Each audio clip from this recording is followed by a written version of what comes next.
This podcast is brought to you by Infinite Resources, a local staffing agency connecting diverse job candidates in central Iowa companies. Amplified.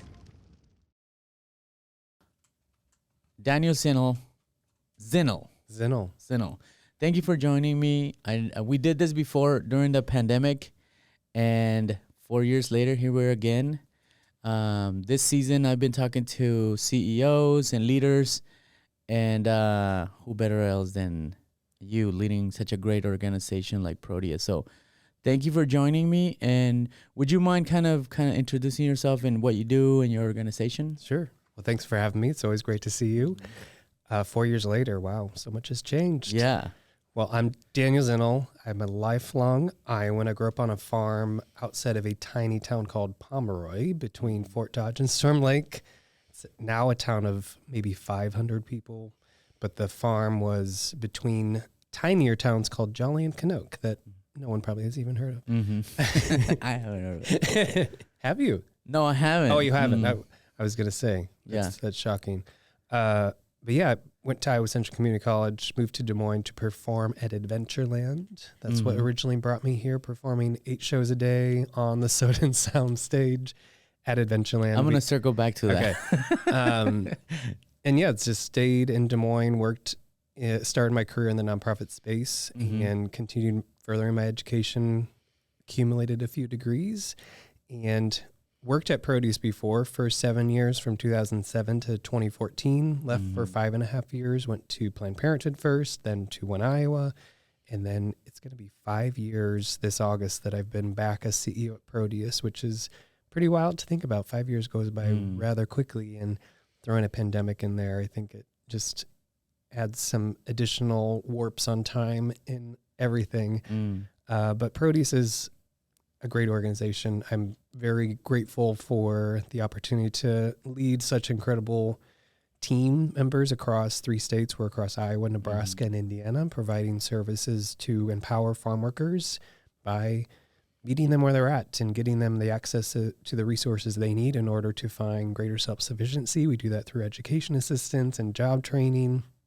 We also literally go out into the fields to provide them with life-saving information on things to prevent heat stroke and heat stress, and how to limit pesticide exposure, how to protect themselves and their families. And then in Iowa, we're also a healthcare provider. So we have nurse practitioners for the most part, where patients can access care in our clinics. We are in Des Moines, Fort Dodge, and Iowa City in Iowa, but most of our care is mobile. So we literally take all of our equipment, put it in a van, go to where farm workers are at, and set up temporary mobile clinics either where they work. A lot of the employers let us come on site, or we'll find a church or a library, any space that we can find to make accessing care as easy as possible for farm workers. These are individuals who are working sunrise to sunset 7 days a week, and oftentimes don't have PTO, oftentimes don't have health insurance, and so we're trying to be there when they're not working so that they can make as much money while they're here as possible. The type of work that you guys do, it's like there's so many avenues that we can pick and topics that it would be a whole full podcast of that specific topic, talking about the visas that are allowed to have these, what do we call them? Farmer camps? Migrant camps? Yeah. Here in Iowa, right? Or treatment, or, employer. So there's so much to unpack, but as far as you as a CEO and seeing these last 5 years, you've taken the organization through some growth. Can you speak a little bit about what the role is of a CEO in seeing and guiding an organization like this one? What is your main role as a CEO? It's a great question. I think it's evolving, and it's different every day. I think a lot of it is being the visionary person and communicating that vision to the public, to funders, but then also getting the team on board so that we're all shooting toward the same goal. We're all working toward the same vision. We might be doing things differently, but we're still kind of working toward that same common goal. And it's pretty easy to get people behind the work that we're doing at Proteus, just because so many of our team members are passionate and are caring and compassionate and really love what they do in providing services to farm workers. And so it's pretty easy to get us all on the same page on where we're going. Yeah. But I think my role is a lot of doing things like this, where I'm talking about the work, talking about the organization, raising awareness, because so many individuals across the country, across Iowa, don't even realize the magnitude of what farm workers bring to our state, to our economy, to our tables every day, right? And so at the end of the day, my purpose as CEO, one of my main purposes, I think, is to bring that connection of farm workers to everyday Iowans so that they realize the important work, important role that farm workers bring. And then if they care about farm workers, then they should care about Proteus, because we are making sure that farm workers have the services, resources, care while they're putting food on our tables every day. Yeah, which is crazy because, I mean, when you're sitting at the table eating your meal, that's where you should be like, somebody pick this food. Yeah. and it's so automatic that, talk about taking things for granted, right? Yeah. I spoke with somebody that does coffee. They have a coffee company, and I interviewed him, and I learned so much about coffee. But one of the things that stuck with me is, like, you know, coffee is so automatic in our lives. It's the second biggest commodity in the world, and you know, a big percent, like almost every household has coffee, but it's just there. It's almost like it's supposed to be there, but it's not, right? Like, and some stuff becomes so automatic in our lives that we kind of tend to like not even think about where it comes from, but literally a farm worker's hand picked it in order for it to be on your table. I mean, it even goes beyond food. Emily Mendez, our director of development, talks about, I'm going to blank on all of the words she uses, but beyond food, fashion, like cotton, all of the things that go into creating fabric, farm workers played a role in that. Fun, whether you're drinking or doing things with liquids, farm workers play a role in liquor and beer and all of the things that create things that we drink when we're having fun. So, and fuel, like thinking about in Iowa, corn, ethanol is part of fuel. And so farm workers' role in all of our lives is it's great for us to pay homage every time we eat food, but it even goes beyond. All over. So many. It's true. And that's the thing. We don't think about it like that. We don't kind of stop and slow down and think about how is it that, where does this come from? It's wild. So, but what do you think the biggest mistake a CEO makes?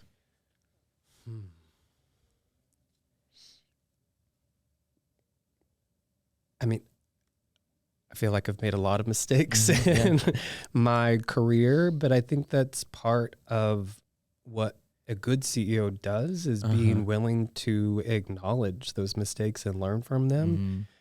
So I think CEOs that make mistakes are the ones that aren't willing to grow and learn from what they've done in the past that maybe didn't work. I think it's so important to listen. Listening is probably the number one skill that all good CEOs have, and better understanding what their team needs are, what the needs of the individuals accessing services or buying their commodities need. So I think listening is something that I've really tried to lean into more of, and better understand my team so that I can create a workplace culture that is going to benefit all of us. So like 5 years ago, was that your first CEO job? I was executive director when Iowa before that as well. Okay. How do you feel your evolution has come for, like, as a CEO? I mean, it's inevitable growth, right?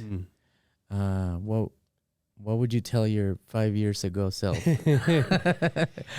Slow down. I think in so many ways I'm thankful for the pandemic. It's kind of weird to maybe show appreciation to the pandemic, but I do really appreciate that the pandemic forced me, at least, to really slow down and figure out where I wanted to spend my time, because I was just going everywhere and anywhere and not necessarily having a strong strategic reason on all the things that I was doing, but feeling like I had to be everywhere and do all the things. And the pandemic forced me to really think about, where are the spaces that I get the most joy? Where do I get the most energy back? Because as humans, as people in this community, we're putting a lot of energy out there. And if we're not getting that reciprocated, to me, it's not worth it. And so, I mean, obviously some spaces we have to navigate because we have to, but I've been able to say no to more things, I feel like, and really focus my energies on the things that are most important. While also, I think, just slowing down in my everyday life as well, of appreciating things more in the moment and not feeling so much pressure, not putting so much pressure on myself to accomplish so many things, and really just trying to be more present.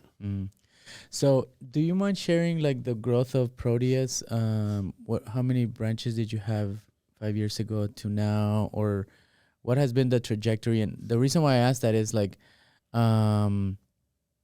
what is it like to witness growth and to see growth and to, like, envision growth and, like, accomplish it? Well, when I started first at Proteus, it was in 2007. We were just in Iowa, and I was a career coach working with farm workers directly in the southwest quadrant of Iowa, helping them with getting education assistance and job training. And then I became regional director, and I was the person that wrote our grants to get Nebraska and to get Indiana at the time. And so that really grew the organization drastically, where we more than doubled within a matter of 2 years, our footprint, our team, our funding. And then I left for 5.5 years and came back, and we were at maybe a $4.5 million budget, which is great for a nonprofit to be at. I think we had around 36 employees, and it was kind of the perfect storm where, because of the pandemic, there was some additional funding coming toward us. But I also came with a vision that was aligned with where the board wanted the organization to go to as well, because we were very, very reliant on federal funding, and we still are. Knock on wood. We still continue to receive that federal funding, but I came with this plan to diversify the funding, where we're not just going after federal governmental grants, but we started an event. Now we're in our 5th year of doing the I'm Thankful for Farm Workers dinner here in Iowa, and have done more donor cultivation, more corporate engagement, and it's turned into where last year we had our largest budget on record in our 45-year history of over $7 million, which is great. And I think we're at 57 or so employees, which is incredible. A lot of challenges. I think when you grow quickly, there's a lot of growing pains. And so I've really focused on, over the past 2 years especially, of really creating trust and cohesion within my leadership team, because we all need to really emulate, to me, the culture, the vibe, the environment, and really foster that within our teams. And then we're going to kind of really infiltrate it out throughout the rest of the organization. So when you open a new branch, or we just opened a branch in Austin, Texas, and it's a tough thing to do. To it sounds small, but it's not it's not as easy as it sounds. And I've never done it, so when you open branches and have you opened 2 at a time, 1 at a time, and how do you go about finding the right team to run that branch?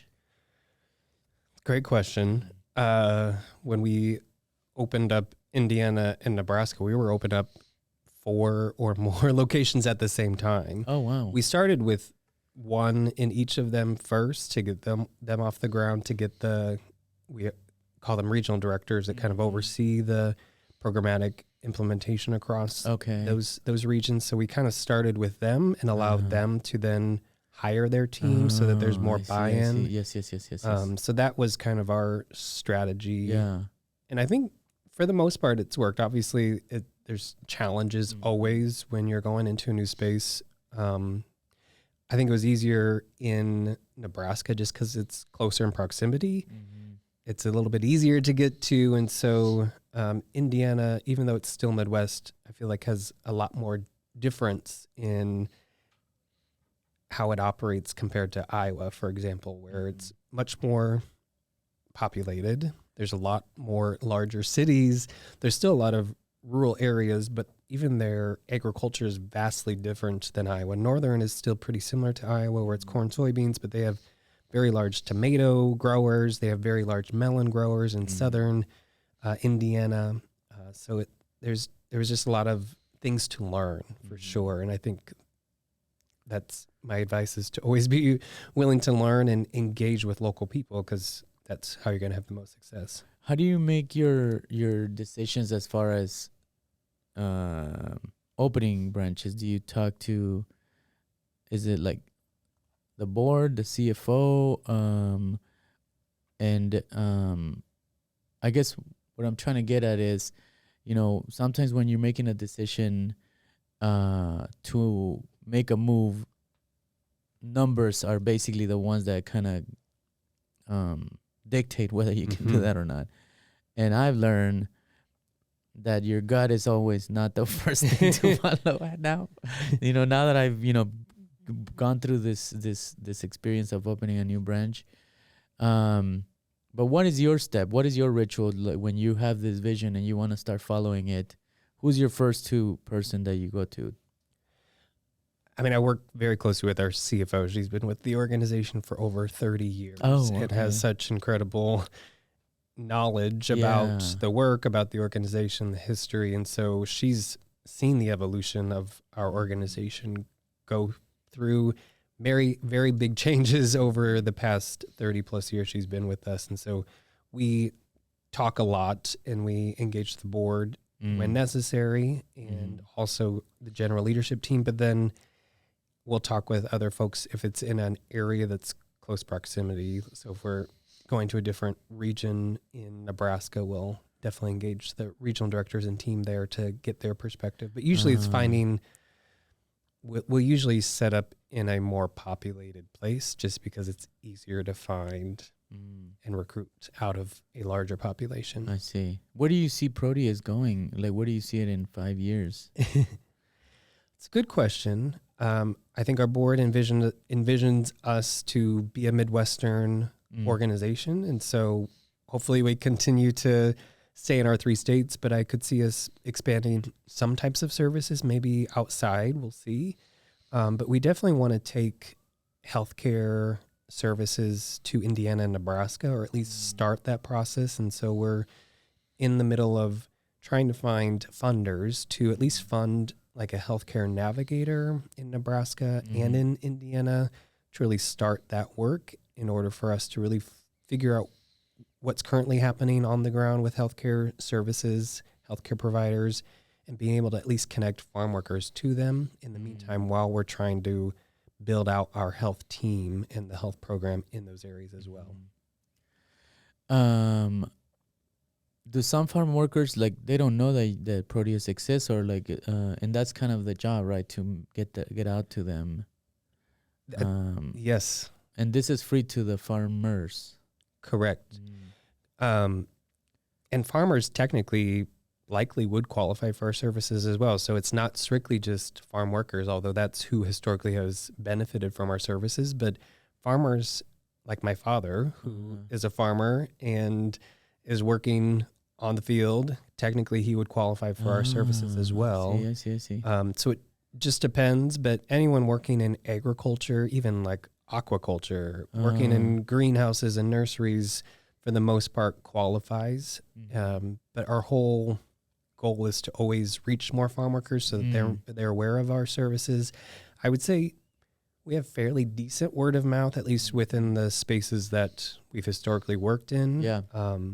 So the farm workers that usually need to know us, know about us. Okay. But there's probably so many more that need to know about us. Yeah. Because meatpacking plant workers, are they also fall under the agricultural? Not technically, but because of our work during the pandemic, our board made the decision to expand our healthcare services to some meat processing workers here in Iowa, just seeing how disproportionately impacted they were by COVID. And so we've been able to serve some meat processing workers and providing them with access to healthcare since 2021. Yeah. I think a lot of people don't understand this. A lot of people. So I'm going to try to make it short, but my personal experience during the pandemic, there was essential workers and meatpacking plants were essential work, so they never stopped working. So they were at higher risk of getting, the virus, the coronavirus. Yes. So I would show up at 5 in the morning, take their temperature, and so they never stopped working. And then a lot of people live paycheck to paycheck, so they sometimes decline benefits, health benefits, because the cost, they need it. Yeah. So then that's where organizations like Proteus comes in. That's right. Because for a family man or women to pay for family insurance, it's too much for them to take it. So they're like, no, I need those $300. I mean, they have to make the tough choice. Do I spend it on health insurance, or do we have rent payment this month, or food, right? So it's so many challenges that families go through making that decision. Yeah. See, that's what I'm saying. We could make a podcast of each conversation, because we could talk about how the lessons of the pandemic and how did you guys navigate that. But let's talk about advice that you have gotten. What is the best advice that you've ever gotten?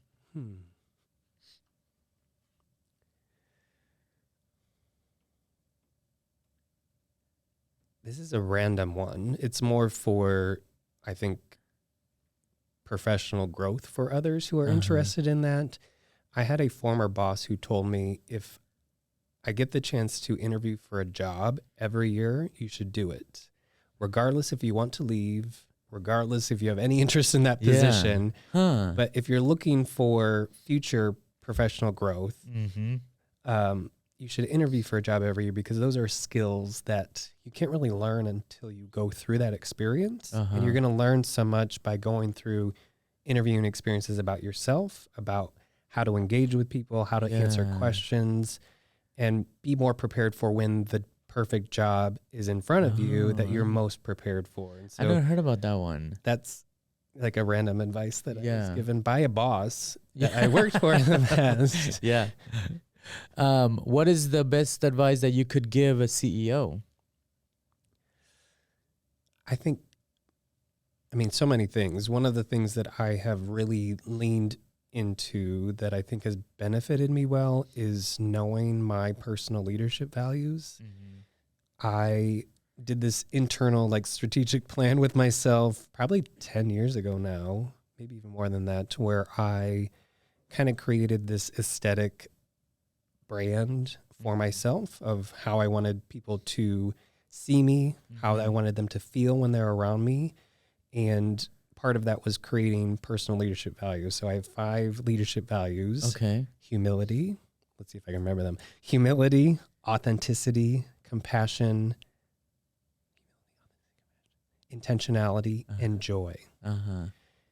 And so these are the things that I try to exude, try to make people feel when they're around me, because I think it's important for us to really focus on not too many things, but I could probably do less, to be honest. But those are the types of interactions that I'm trying to create with my team, with community partners, with people that I interact with. And it's part of the brand that I'm trying to create as well. And so I would encourage all people to have personal values that you live out loud every day, that you can embody.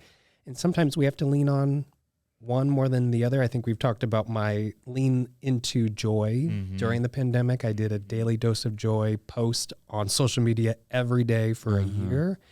And it really, I think, allowed me to remember that there were good things still happening, even though it felt like the world was shutting down at the same time. But joy is something that I still continue to try to lean into every day as well. Yeah, and I think any good leader would agree that when true decision making and true final decision making comes, which some of those decisions are really hard,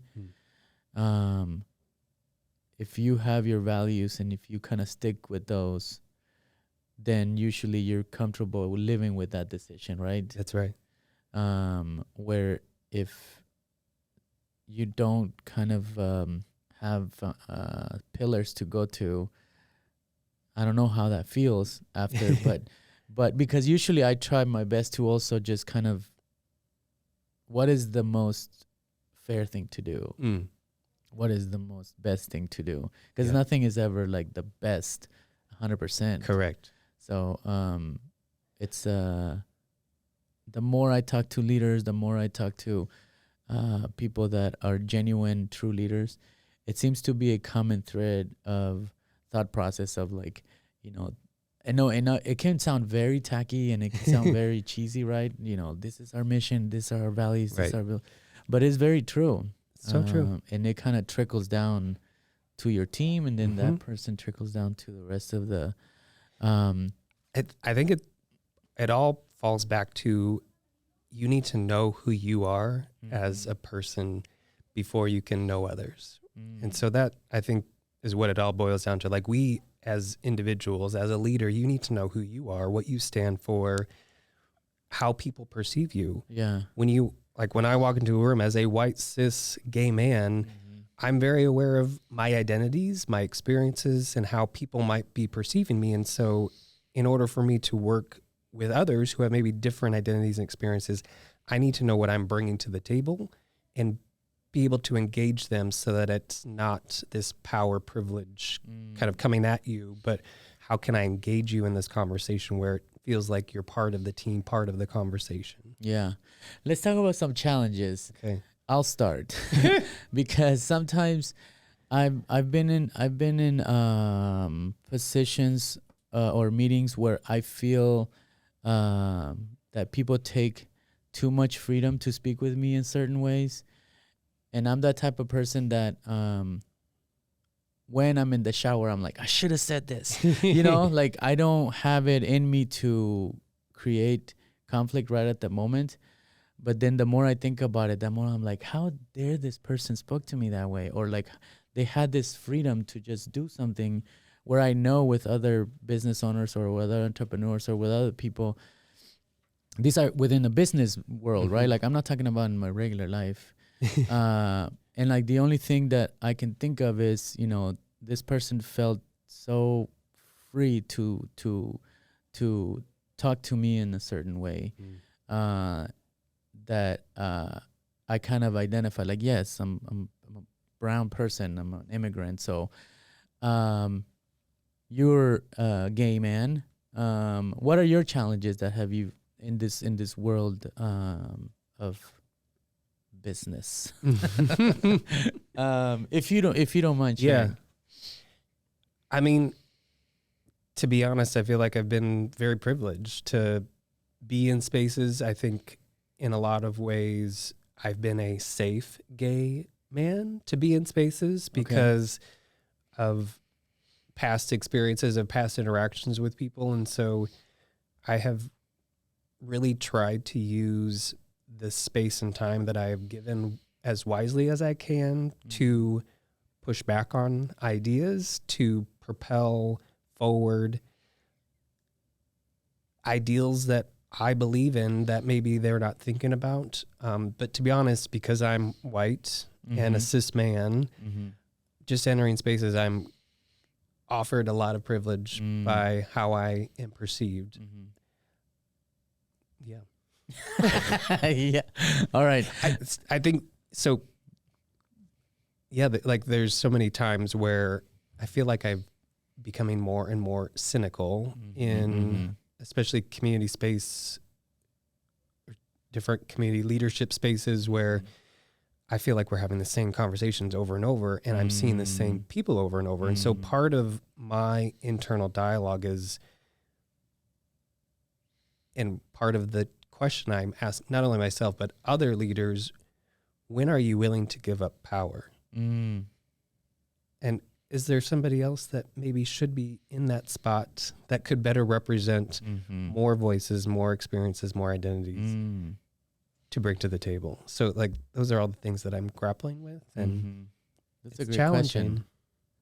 Because sometimes you do have to pass the baton, right? Like, yes, I can do it, but is there someone else that should do it and can probably do a better job than me? Yeah. I think that's true leadership in a way, right? When something can run without you. Yeah. Somebody did say that to me. They said, if it's a good idea, it should be able to run without you, because if it doesn't, was it a good idea in the first place? So, couple more questions. What is three quick advice that you would give somebody that kind of thinks that they have leadership future, there's leadership in their future, and they feel like they can become a CEO or a leader, but they haven't gotten there yet? Yeah. What would you say to a young person like that? Figure out the brand and values, leadership style that you want to exude. Second would be finding your personal board of directors. So not just leaning on one particular mentor, but really finding different types of leaders, community leaders that you can go to that have various experiences, identities, expertise that you could lean on and ask questions and meet with often to provide you with real feedback on how you can be better in the community. And then 3 would be network and be involved in some sort of way, whether it's serving on a board, getting involved with different nonprofit organizations, but going to like the DSM magazine unveilings, but interacting with as many people as you can, even though it's maybe exhausting and daunting at the time. But I think it's really about getting out in front of as many people as possible. Yeah. I know that mentorship is talked about a lot, but how important do you think mentorship is? How important is it for a leader to find mentors? I think it's critical, and why we saw so many and continue to see so many white, cis, especially straight men in positions of power, because there was that historical pipeline that they were bringing people up who looked like them. My big push is we all need to create some sort of pipeline for greater representation in positions of power. And so I think it's critical for all minoritized, marginalized community members to really create that pipeline together so that we can continually grow more representation in positions of power. And it's through that leadership, mentorship, opening up doors. Yeah. That's how we're going to get there. Yeah. Yeah. I mean, I think like a handful of people that, and all of them are very situational too. So you kind of have to pick, like, I'm going to call Bill for this advice and then Steve for this advice. So I agree with you. I mean, it couldn't be more important for you to find someone that, and a true mentor, you don't even have to ask them to be your mentor. That's right. They just pick up the phone. They may not even know you. They are. Yeah. Yeah. They don't know, right? Yeah. It doesn't have to be official that you're like, hey, would you be my mentor? Yeah. You just call them, and if they pick up when you do, then they're kind of like your mentor. Just ask them specific questions or like, what would you do in this situation? That's right. Am I thinking wrong? Like sometimes I'll call one of my mentors, I'm like, I'm feeling this way. Am I right here? You know, like, and then they kind of cleared some of my already kind of preconceived, you know, thoughts too, because you can get cynical.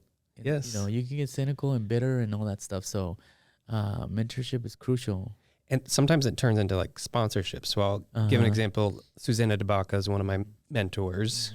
She's been on your show. Yeah. She's incredible. She's great. She's been a sponsor, a supporter of mine for so many years. And now in her role, she'll pull in me for a quote for an article or to serve on a panel. And so those types of mentors can sometimes turn into like big champions and supporters where they'll put you in spaces that you've not historically been in and are going to get a new platform to tell your story and be in front of new folks that are going to get to know you. Yeah. Are you somebody's mentor too? I think so, Do you yeah. have people calling you? How does that feel? It's a little weird. Yeah. I've been a mentor for a couple of the like local community leadership programs, Community Connect through the Lead DSM program, and then the Community Foundation of Greater Des Moines new leadership program for nonprofit leaders. I'm a mentor for, so it's kind of a weird thing to like own, because I feel like it's kind of like the word ally and allyship to me. It's something that we all should be doing because it's been done to us. Like it's all about that like cycle of lifting up, yes, and pulling, like sending the elevator back down. That's sort of thing. There's a responsibility with it, right? Like and also that means that we're getting old because because people, you know, they call me and I've had meetings with people that they're just like they have a notebook and they're asking questions and I'm like, yeah, da, da, da. So there is a bit of a responsibility that you that comes with it, right? And you want to give them like your most honest advice. Correct. And I will also say I get so much out of that interaction as well because they remind me that I still can have hope and like dreams about things, right? And oftentimes I feel a little selfish in the mentor role because I feel like I get sometimes more out of the relationship because they're bringing such energy, such hope and idealism that because of my cynical part that's being developed, it reminds me of I can be back in that space Faith again. in humanity. Yes. Faith in humanity. What is your life motto? Dang. I should have sent you these questions, huh? Life motto.